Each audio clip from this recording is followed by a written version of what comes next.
Hello, bachcho. Let's see. The question says a divalent metal with atomic number 12 reacts with an acid liberating a gas X. X on treatment with a non-metal Y gives Z, which on dissolution in water produces the same site. Identify X, Y, Z and write a balanced chemical equation for the formation of Z from X and Y. Write the corresponding balanced chemical equations. The gas Z is collected by upward displacement of air. Justify. अब देखिए बच्चों, यहाँ पे इस question का पहले तो हम की कॉन्सेप्ट समझते हैं। एज ए की कॉन्सेप्ट अगर हम बात करें तो पहले तो हमें ये पता होना चाहिए कि डाईवेलेंट मेटल्स क्या हैं। देखिए डाईवेलेंट मेटल्स जो हैं बेसिकली क्या हो गया कि डाईवेलेंट का मतलब हो गया कि जिसकी जो वैलेंस है वो कितनी है, 2 है। मतलब कि वो दो दूसरे एटम्स या ग्रुप के साथ अटैच हो सकते हैं। अब ए पार्ट क्या कह रहा है इसका, identify X Y and Z and write a balanced equation for the formation of Z from X and Y.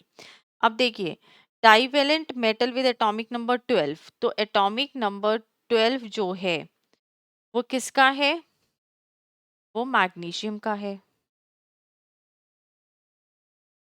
अब इसका मतलब क्या हो गया कि मैग्नीशियम जो है जब एसिड के साथ रिएक्ट करता है तो क्या हो गया, वो गैस लिबरेट करता है। तो देखिए मैग्नीशियम जब HCl के साथ रिएक्ट करता है तो वो हमें देता है MgCl2 प्लस हाइड्रोजन गैस।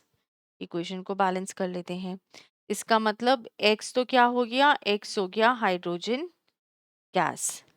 अब हाइड्रोजन गैस जो है इसको जब आप एक नॉन मेटल के साथ रिएक्ट करते हैं तो फिर ये क्या कर देता है, ये हमें फिर से दे देगा HCl, जिसको आप वाटर के साथ डिसोल्यूशन होगा तो फिर ये प्रोड्यूस करेगा सेम एसिड HCl।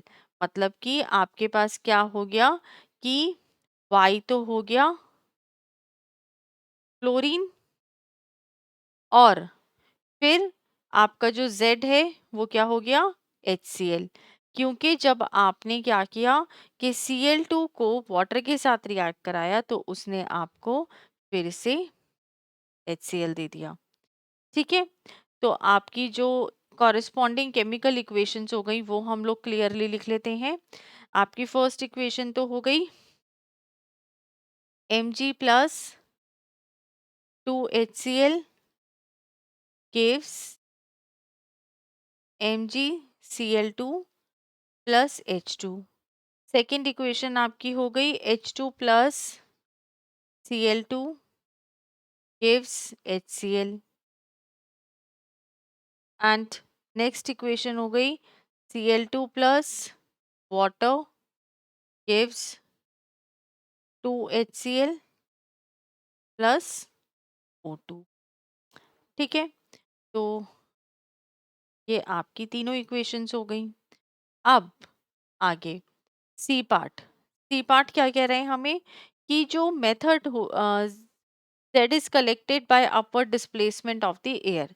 तो देखिए जो मेथड हो गया प्रिपेयरिंग और कलेक्टिंग गैस का वो क्या हो गया कि जो लेस डेंसर है या फिर आप कह सकते हैं जो लाइटर है देन एयर, तो बाय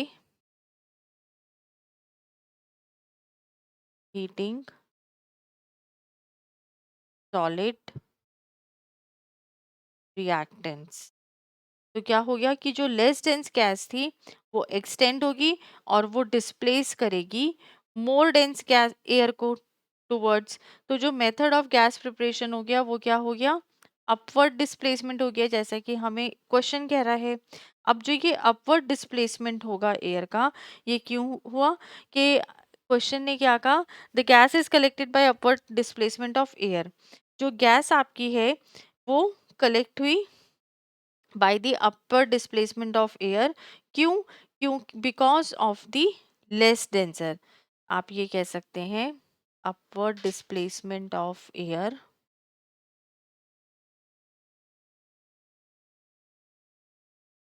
क्योंकि ये क्या है, 1.28 टाइम्स हैवी है